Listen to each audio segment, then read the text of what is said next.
Hi everyone, and welcome to week 17 of my No Buy year. My name is Alexa, and I'm working on being a more conscious consumer and changing some of my shopping habits. So this extends to finances, right? Because you can't shop without money, or at least you can't shop responsibly without having money. There's credit and all that. We might get into that later today, but you can't shop without money, okay? So this is a little bit about my finances, my money, and if this is interesting, I might go more and more in depth as I continue this aspect of my channel and my journey. But for now, I'm just going to kind of touch the surface. There are multiple reasons why I'm not going to share my complete household income. I'm just working with my income today and the ways that I think I'm going to choose to spend, save, invest, and etc. So if this is interesting for you, give the video a like, comment down below, and I'll know that maybe I need to do some more deeper dives and reveal more of my sensitive personal information. But today we're just dealing with my income. I have my handy dandy content notebook here with my notes. I have kept my word and I'm using a notebook instead of my phone to try to manage my social media habits and getting sucked into wanting things online. So habit number one is being successful so far. So I wanted to share an update on that before jumping into my finances. Maybe I'm just procrastinating sharing some real life numbers, but I'll just get straight into it, I guess. So right now, my current annual take home is somewhere between $25,000 and $30,000 a year. And it varies just because I'm a musician. I don't know in advance exactly like what kind of gigs I'll have outside of my regular part-time job with the Omaha Symphony, and I have a guaranteed income of somewhere around like 24,000 from that contract, and this is somewhere in between as far as the levels of income that I've had over the course of my life. I think I'm going to do a deep dive story time video on shopping, money, and me for next week at some point, so I don't want to give too many spoilers, but I have had a higher salary previously when I worked as a high school teacher, and I've had lower salaries previously as well when I had a fast food job at $9 an hour. So I've had both ends of the spectrum. Maybe I haven't had like six-figure income level of the spectrum, but I've had higher and lower income. And while I had the higher income level, I paid off all my debt. So I am starting from a position of being debt-free. We kind of did.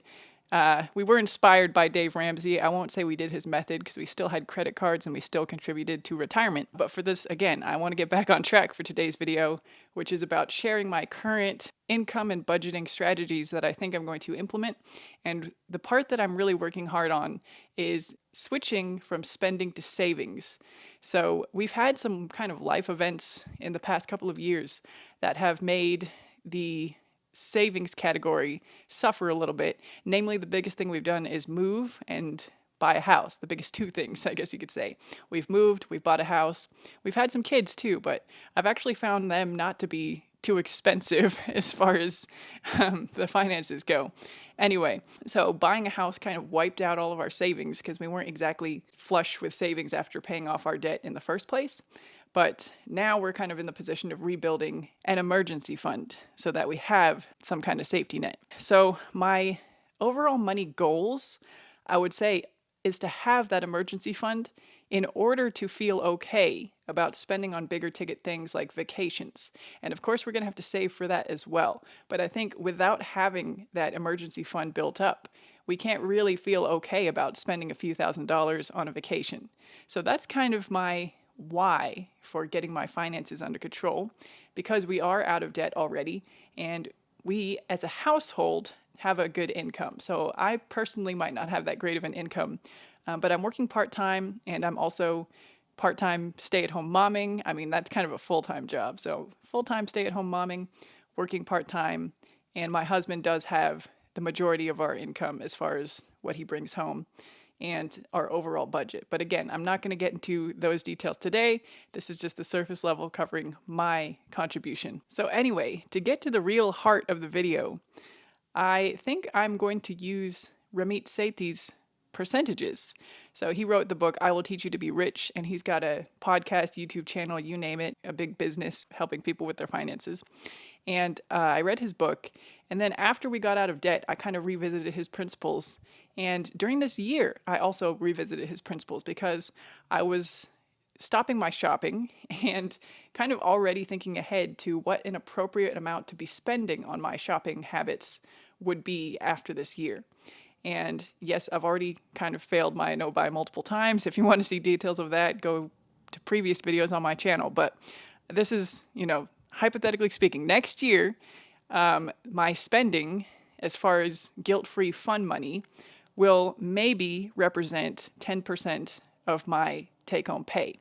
So again, using Ramit Sethi's percentages, he recommends that your fixed costs are about 50 to 60% of your income. Now, obviously, this is not feasible for me on my income alone, and I wouldn't be in the house that I'm in. I wouldn't have the kids that I have. There was a lot of things I wouldn't be doing if I wasn't married to a partner who also had an income. So take all of this with a grain of salt. So I have a pie chart using some hypothetical percentages from Ramit Sethi's recommendations. So I have 60% of my income allocated to living expenses. So this is my contribution to the household, the running of the household money. And then 30%, Ramit Sethi recommends, so I think he actually breaks it down with 5 to 10% going to savings and 5 to 10% going to investments.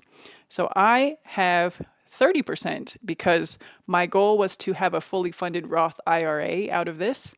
And so I need $6,000 a year, I believe, to fully fund a Roth IRA. So 30% would cover that with $1,500 extra to spare for other things, maybe the emergency fund or vacations. And then 10% for guilt-free spending. And again, here, Ramit Sethi, I think, has 20% allocated to guilt-free spending, but his kind of recommendation covers things like travel and eating out, which mine doesn't really. So eating out, we kind of put in the living expenses. It's a little bit nebulous, I guess, to do that, but we don't eat out a lot. So for us, it kind of is a low number as far as the rest of our budget goes. So we kind of lump that into the food category. We eat out probably less than once a week, or maybe once a week as a safe estimate. And sometimes we get takeout rather than eat out. But every time we do that, the waste really gets to me. So we actually don't do that very often. And when we do, all the plastic waste discourages me from doing it again. Anyway, a little bit of a tangent there. So I guess I'm really not using Ramit Sethi's percentages at all in practicality. So I have 60 for living expenses, which is in line with his recommendations. And then I have 30 for savings, which I guess his recommendations would add up to 20% if you did 10% for savings and 10% for investments. But because my income isn't high enough to max out a Roth IRA using that percentage, I upped it to 30. And then guilt-free spending, 20%, I took that down to 10%. And we have done a similar percentage calculation for my husband's income as well, with slightly different percentages. But it was important to me to make sure that each of us had 10% of our income to be guilt-free spending so that it feels like we have some money that we can do whatever we want with. Because he's got his own projects and things that he would like to spend on as well. I think that $2,500 actually for me sounds like a lot for the types of things that I like to spend on, namely clothes, books, beauty products, homewares, things that I don't really need, to be realistic. And while I have this financial allocation planned, I still have the ultimate goal of not using it and not wanting to spend it all. I'm not doing that great this year, to be honest. I am keeping a running list of the money that I've spent so far, both on the things that I failed my no-buy with, as well as the things that I purchased that fall into the categories, the things that I didn't really fail with, but that I purchased anyway that were kind of planned. And if we take the hypothetical $2,500, I'm keeping track and making sure that my spending this year doesn't go over that. So far, we're doing okay, obviously, because I am really working to not buy things. But I also want to include things like Christmas and birthdays in this guilt-free spending. Because, like I said, ultimately, I don't want to be spending more money than that, but I also don't want to be acquiring more things than that would buy. Now, I also don't have huge luxury tastes.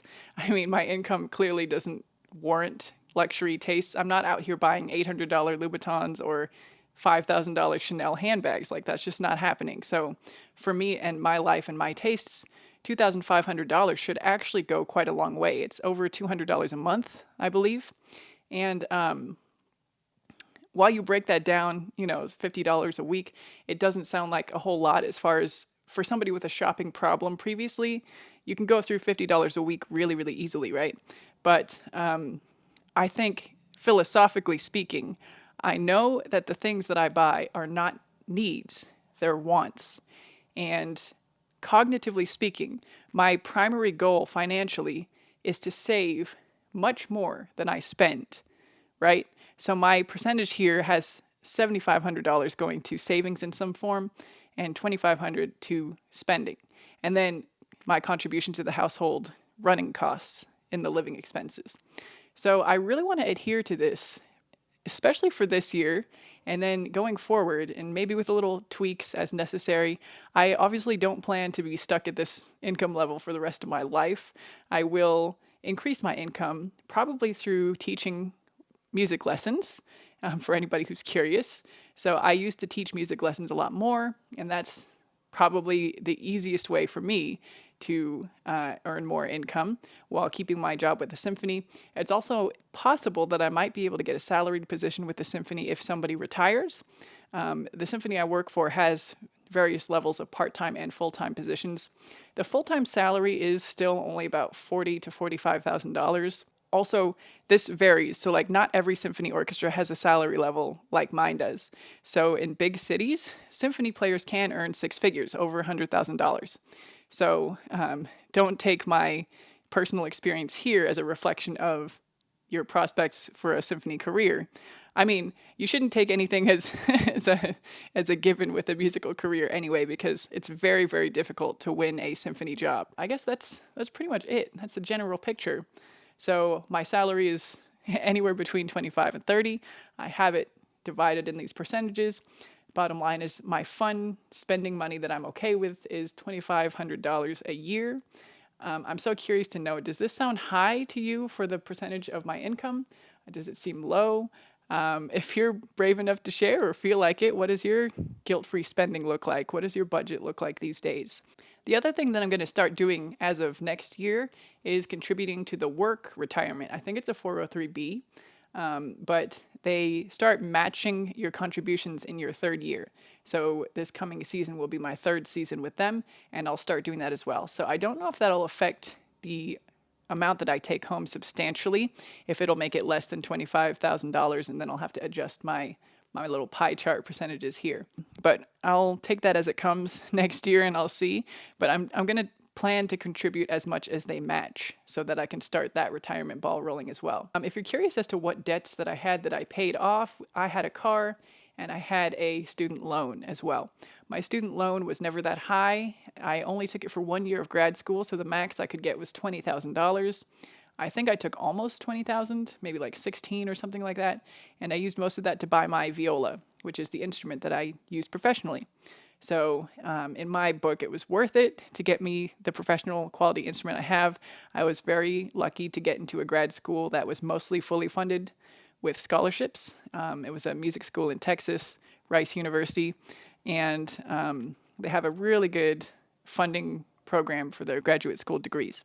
So I had the student loan that I paid off in full, and my car, which I did get a new car. So my husband and I at the time, we were not necessarily as financially savvy as we are now, and we probably had a bit more of a YOLO mentality. We were kind of in the first years of our relationship, so we were kind of fresh and new, and it was like a fun thing to do to go buy a new car. We got it right as it was released. It was a Veloster, a Hyundai. I think it was a 2019 Veloster, and we got it in 2019 or the end of 2018 actually, because my husband's car was totaled when a driver pulled across the median and I crashed into them. Luckily it was slow, so nobody was hurt, but the whole front of his car was completely crumpled and totaled. I didn't have a car of my own at that point, so that's why I was driving his car to teach a lesson, and yeah, it is no more. So we replaced that by buying me a new beautiful orange Hyundai Veloster. It was a 3-door, so we traded it in during the after pandemic days when used cars were getting really good trade-in values. So we traded it in for what we have now, which is a blue Tucson. So still a Hyundai, but with 4 doors, easier to get kids in and out of. I do still miss that little orange car though. I think I basically covered everything, paid off a student loan, paid off a car. We've never paid interest on our credit cards. The first balance transfer we did had 0% for a year, 0 interest. So we did carry a balance on that one after we went to Europe I had a music convention, and then we went to New Zealand for my husband to meet my parents before we got married. We actually were already married at that point, but that's another story. So we didn't tell our parents that we were already married, but we wanted him to meet them before we got married as far as the public was concerned. Anyway, I'm sorry for all these little tangents. This has turned into kind of a get to know me video, but the crux of this was supposed to be my budget. I'm using these percentages. I am going to try to keep my fun shopping spending under control. I've done way too many air quotes in this video, and I think it's time to go now. Let me know if you gained any insights from this. Let me know if you have any budget advice for me based on this. I know it's hard to know the full picture without knowing our full household income.